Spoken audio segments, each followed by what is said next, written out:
Alright guys, so we got our 3D printed GPS holder, because last time I wrecked it we didn't have one of these. I just had it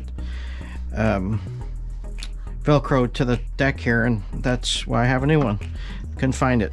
Got a 3D printed receiver holder here. We started running our wires.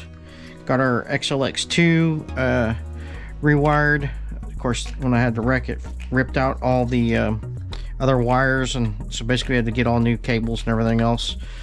Probably gonna replace a couple wires here later on. Check all of our solder joints. We already kind of did that on this one, but checking all the wires, looking to make sure that everything's good. But we will continue on pressing along. Hopefully we'll get the sucker done. Still gotta replace the servo with the Perfect Pass, and after that we'll get it all on the ground with some new tires. Get the rake set.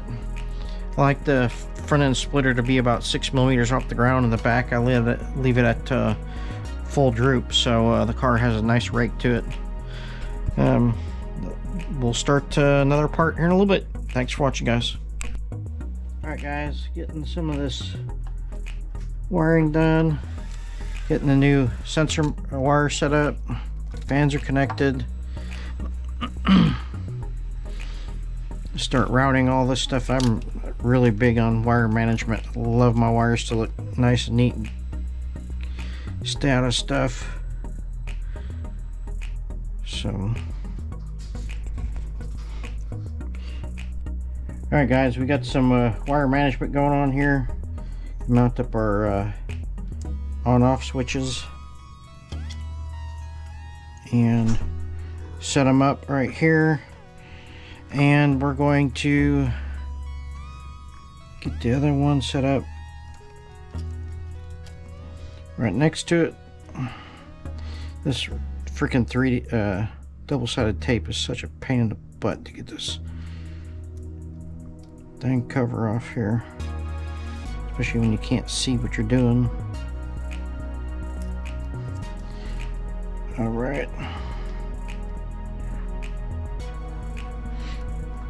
All right. Remember, when you're running duals like this, you have to have a splitter, and after you get it all set up and everything, you have to cut or eliminate the power wire going from your receiver to your one of your ESCs, and that'll be the one that you always turn on second. So like this one here has the power wire, so you always have to turn this one on first, and then you'll turn on this one second. That way it powers everything. All right, we're making a little progress. We'll keep going. That's just another thing you're gonna have to check for, guys. After a wreck, you can see that this bullet here got damaged.